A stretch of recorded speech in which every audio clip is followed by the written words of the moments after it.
श्री गणेशाय नमः।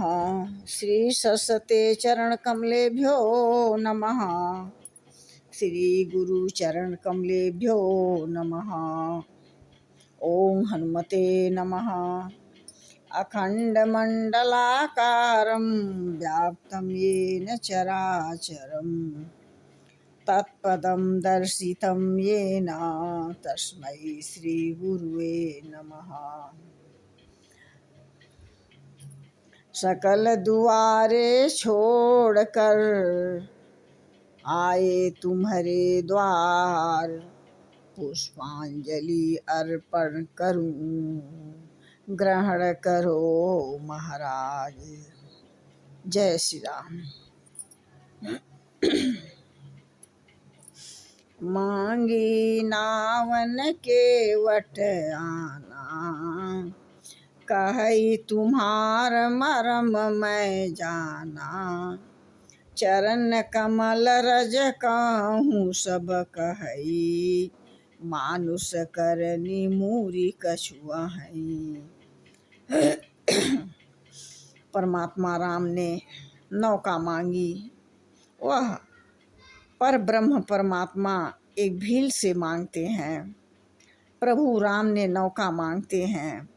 तब केवट ने राम जी से कहा, हे प्रभु, मैं आपके मर्म को जानता हूँ, मुझे आपका भेद का भी पता है। यह सुनकर परमात्मा राम चुप हो गए।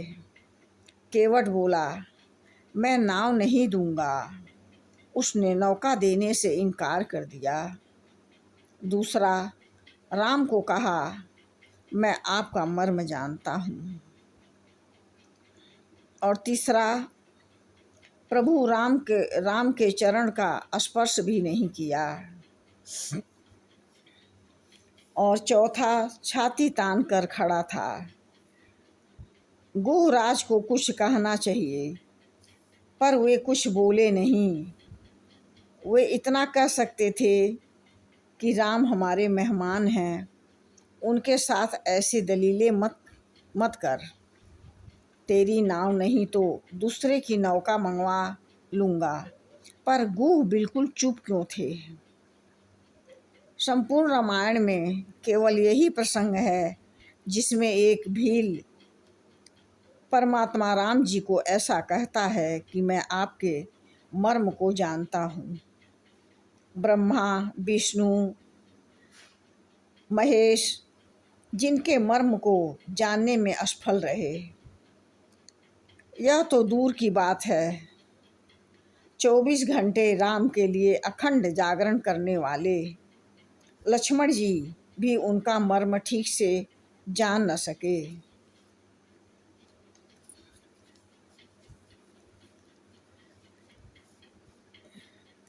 इसका कारण क्या है? लक्ष्मण हो यह मर्म न जाना, जो कछु चरित रचा भगवाना। ऐसा परमात्मा राम के पहली बार मिलते ही एक कंगाल भील ने यह कह दिया कि मुझे सब पता है। गोस्वामी तुलसीदास जी लिखते हैं कि जहाँ वेद वेदांती नहीं पहुँच सके, जहाँ देवता नहीं पहुँच सके, वहाँ सरल हृदय शुद्ध प्रेम पहुँच जाता है। परमात्मा को सचमुच इसने मौन कर दिया। गुहराज क्यों नहीं बोले? क्या घाट पर कोई दूसरी नाव नहीं थी कि इस आदमी के साथ दलीलें करनी पड़ी? क्या कारण है? कौन से मर्म यह आदमी जानता है? संत निवेदन करते हैं कि मर्म और कुछ नहीं है। पिछली रात हम देख रहे थे कि सारा सिंगबेरपुर जाग रहा था। राम सीता सो रहे थे। लक्ष्मण जी और गुहराज चर्चा कर रहे थे। उसी समय केवट अपनी पत्नी के साथ नौका सजा रहा था। सबको पता था कि कल परमात्मा राम जी घाट पर आएंगे। सभी लोग अपनी अपनी नौका सजा रहे थे। सबने अपने नौका नदी में उतारने के लिए तैयारी कर रहे थे। आधी रात के समय केवट के आँखों में आंसू आ गए। अगर हमारे नाव में परमात्मा नहीं बैठेंगे तो हमारा जीवन किस काम का है। यानी सबकी नावें, उसकी पत्नी आई। पत्नी ने कहा, आप निराश न होइए, आपका अगर सच्चा प्रेम होगा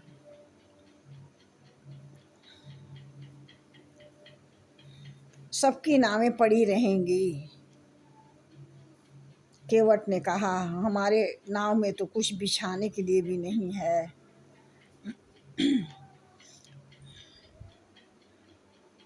आपका सेवक गुहराज सुबह सुबह बाहर निकलते हैं। रास्ते में केवट मिल गए। बोले कि महाराज, मैं आपका सेवक हूँ, वचन मांगने आया हूँ जो आपने पहले दिया था। गुह बोला, कौन सा वचन? केवट बोले, महाराज,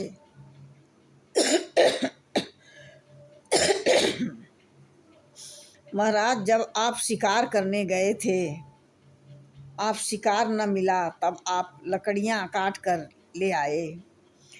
तब आपने मुझसे पानी मांगा, मैंने आपको पानी पिलाया। तब आपने कहा कि केवट कुछ मांग ले। तो इस प्रकार से तृप्त होकर आपने मुझसे मांगने के लिए कहा था। तो मैंने कहा, योग्य समय आने पर मांगूंगा। आज वह समय आ गया है, वह वचन मैं मांग लूं। गुहराज ने कहा, आज हमारे परमात्मा आ रहे हैं, एक तू ही, एक नहीं, दो वरदान ले ले। फिर केवट ने कहा, नहीं नहीं, मैं तो एक ही मांगूंगा जो मेरा बाकी है, वह मेरा बहुत दिनों से बाकी है। केवट ने गुहराज से कहा, सवेरा होने वाला है। महाराज, आप एक काम करिए, ढिढोरा पिटवा दो कि आज सूर्योदय से लेकर सूर्यास्त तक गंगा के किनारे केवट के सिवा किसी और का नाव न गंगा में न उतरे। इतना मांगा केवट ने। गुहराज वचनबद्ध हो गए। केवट ने कर्म, वचन और मन से राम शरण में प्रेम हो जाए तो वही दुनिया का सर्वोत्तम परमार्थी है। ये बात केवट ने ग्रहण कर ली। मेरी नाव में परमात्मा कैसे बैठेंगे? मैं चरण धोकर सब परमार्थ ले लूं और मुझे ब्रह्म की प्राप्ति हो जाएगी। आपके पाँव में क्या है मैं ये भी नहीं जानता। आपको तैरना भी नहीं आता महाराज। प्रभु राम ने केवट की ओर देखते रह गए। आपको दूसरे को तराना आता है। सीता को भी बहुत ही हैरानी हुई।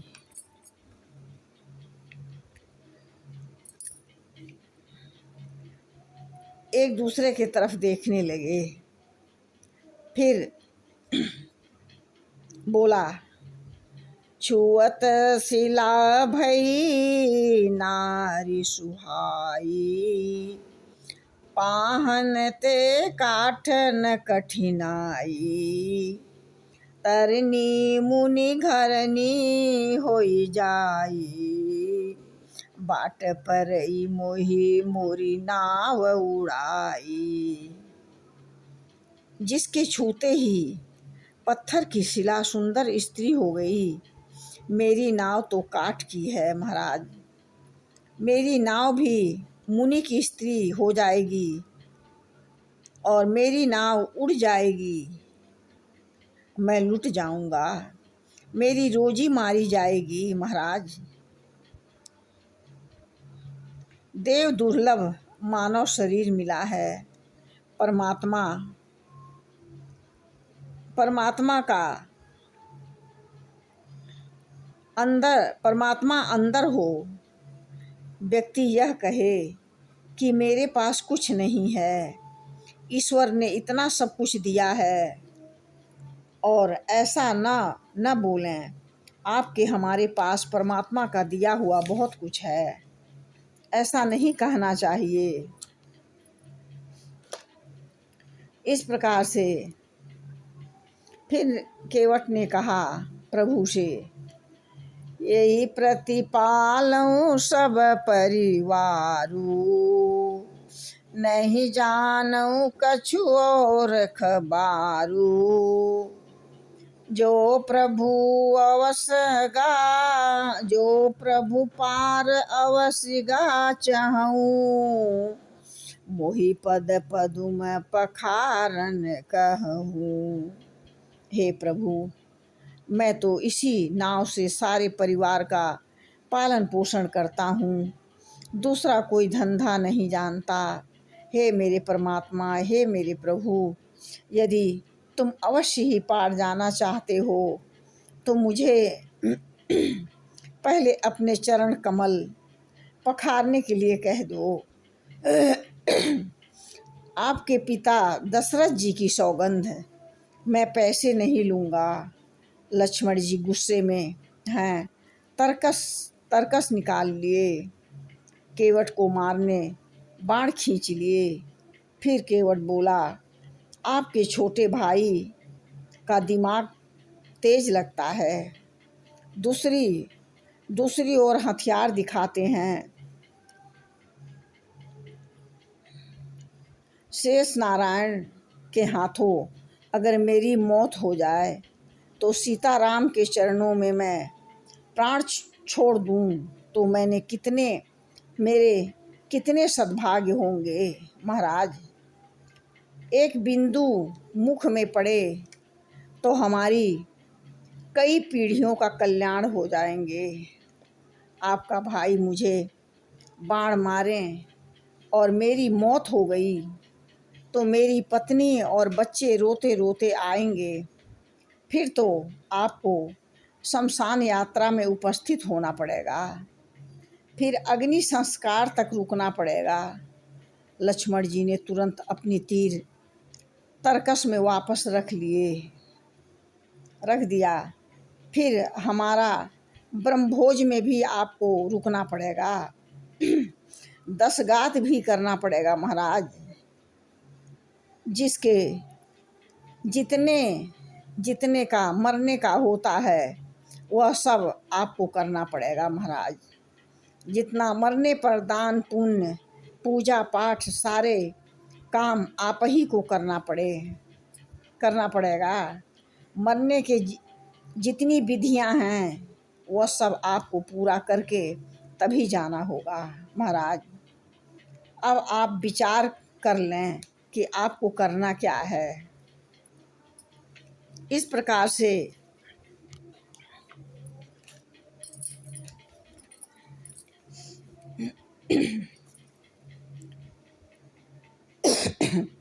अगर आपको चरण नहीं धुलानी है तो आप कहें, नहीं तो प्रभु आप चलिए, मैं एक रास्ता बताता हूँ।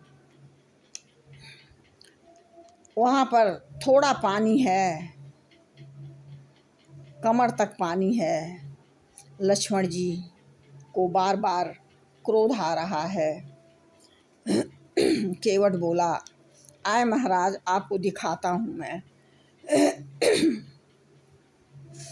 यही घाट से थोड़ी के दूरियाँ हैं, कटिलो जल था देखई है जू, पर से पग धूरी तरनी घरनी, क्यों घर समुझई है जू। हे प्रभु, अगर आपको चरण नहीं धुलाई है तो कोई बात नहीं, आपको आपके भाई मुझे डरा रहे हैं। मैं डरने वाला नहीं हूँ, डरपोक भगत नहीं हूँ।